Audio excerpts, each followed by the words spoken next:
Road show कर रही हैं और रोड शो की तस्वीरें आप देख पा रहे हैं जसवंत नगर विधानसभा क्षेत्र से, क्योंकि जसवंत नगर विधानसभा क्षेत्र मैनपुरी लोकसभा क्षेत्र के अंतर्गत ही आता है। लिहाजा आज यहां पर रोड शो करने के लिए पहुंची हैं डिंपल यादव। जसवंत नगर से शिवपाल यादव विधायक हैं, लगातार वो भी डिंपल यादव के लिए प्रचार प्रसार कर रहे हैं।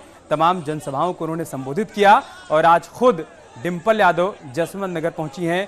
यहां वोटर्स को समाजवादी पार्टी के पक्ष में वोट की अपील करने के लिए, उसी की तस्वीरें आप देख सकते हैं। समाजवादी पार्टी के तमाम कार्यकर्ता, तमाम समर्थक, तमाम वोटर्स इस वक्त इस रोड शो में उमड़े हुए हैं।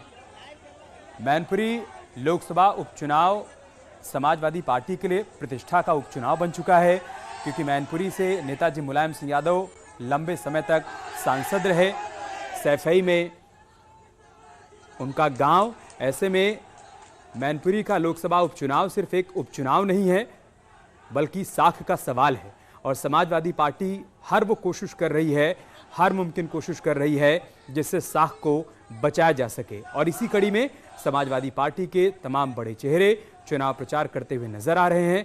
फिर चाहे वो अखिलेश यादव हों, शिवपाल यादव हों, राम गोपाल यादव हों या खुद डिंपल यादव जो कि समाजवादी पार्टी से प्रत्याशी हैं। और 2022 विधानसभा चुनाव के दौरान जो दूरियां अखिलेश और शिवपाल में देखने को मिली चुनाव के बाद, या फिर 2017 में विधानसभा चुनाव के दौरान, उन दूरियों को भुलाते हुए शिवपाल और अखिलेश एक बार फिर से साथ में आ गए हैं। शिवपाल यादव वोटर से जब वोट की अपील कर रहे हैं तो यही कह रहे हैं कि आपको बहू को जिताना है। बहू ने पूरे परिवार को इकट्ठा किया है। हम आपसे अपील करने आए हैं कि जैसे आपने मुझे भारी मतों से विजयी बनाया, ऐसे ही आपको जसवंत नगर में ज्यादा से ज्यादा वोट डिंपल यादव को दिलवाना है।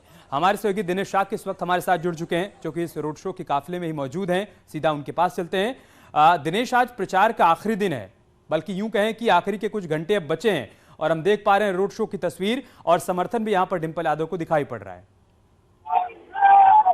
बिल्कुल, मैनपुरी संसदीय सीट से समाजवादी पार्टी के उम्मीदवार नेताजी मुलायम सिंह यादव की बहू डिंपल यादव चुनाव मैदान में उतरी हुई है।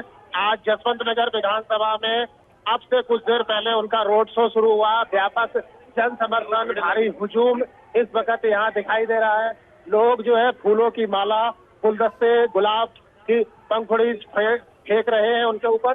खुली गाड़ी से डिंपल यादव ऊपर बैठी हुई हैं और उनके साथ उनके देवर अभिषेक यादव जो इटावा जिला पंचायत के अध्यक्ष हैं, वो भी उनके साथ में बैठे हुए हैं। समाजवादी पार्टी के तमाम कार्यकर्ता। यह है जो मैनपुरी जिले का, मैनपुरी संसदीय सीट का जसवंत नगर विधानसभा, ये बेहद महत्वपूर्ण विधानसभा है।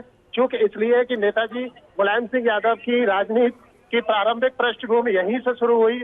1967 में जब पहली दफा नेताजी मुलायम सिंह यादव निर्वाचित हुए यहाँ से, उसके बाद से लगातार समाजवादी परिवार का इस सीट पर कब्जा बरकरार है। 1996 से शिवपाल सिंह यादव जो अखिलेश यादव के चाचा, वो लगातार यहाँ से एमएलए बने हुए हैं। अब नेताजी जब नहीं रहे हैं तो उसके बाद में मैनपुरी संसदीय सीट का उपचुनाव यहाँ हो रहा है और इस उपचुनाव के लिहाज से मैनपुरी संसदीय सीट से डिंपल यादव को चुनाव मैदान में उतारा गया है। अब चूंकि आज आखिरी दिन है, इस लिहाज से जन समर्थन जुटाने के लिए और लोगों के बीच में जाने के लिए डिंपल यादव खुली गाड़ी से यहाँ पर रोड शो के जरिए प्रचार करने में यहाँ जुटी हुई हैं।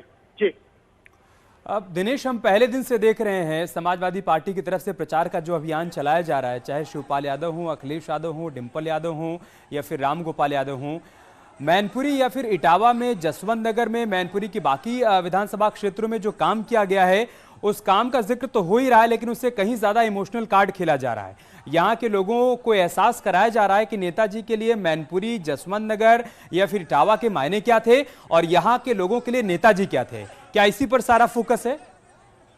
अमित जी, चूंकि नेताजी के ना रहने के बाद अब जो समाजवादी पार्टी की ओर से वोट की मांग हो रही है, लोगों के बीच जाकर के अपील की जा रही है, वो ये कहा जा सकता है कि पूरी तरीके से इमोशनल कार्ड है।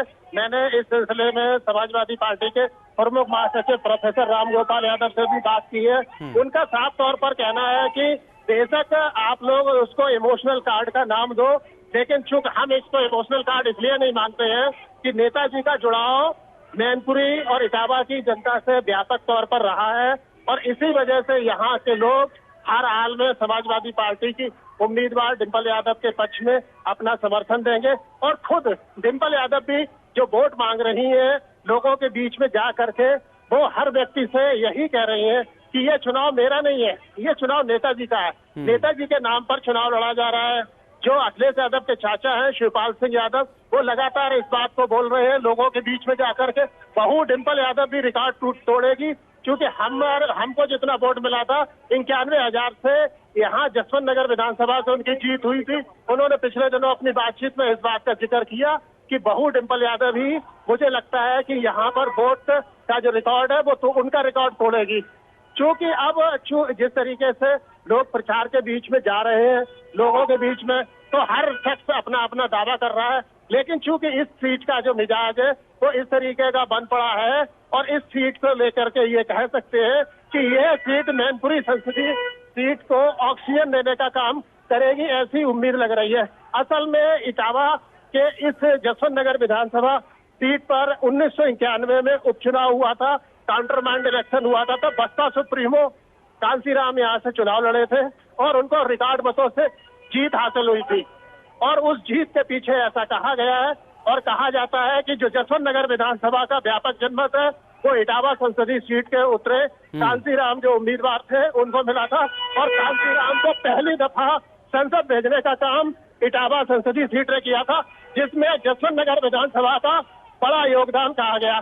और आज भी इस जसवंत नगर विधानसभा जब से मैनपुरी लोकसभा से जुड़ गई है तब से ये बात आम चर्चा के केंद्र में बनी हुई है, और हर कोई यही कह रहा है कि जसवंत नगर, पिछले दिनों अखिलेश यादव ने यहाँ सभा में बोला कि जसवंत नगर वो सीट है जो रिकॉर्ड तोड़ सीट कही जाती है।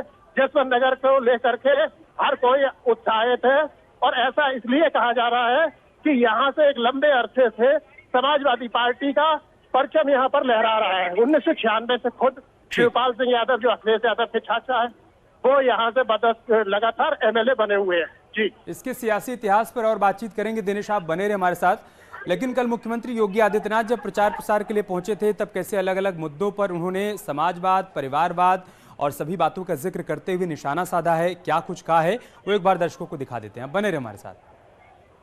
इसका नाम तो समाजवादी रखना भी मुझे लगता है यह अपने आप में जनता को भ्रम में डालने जैसा है।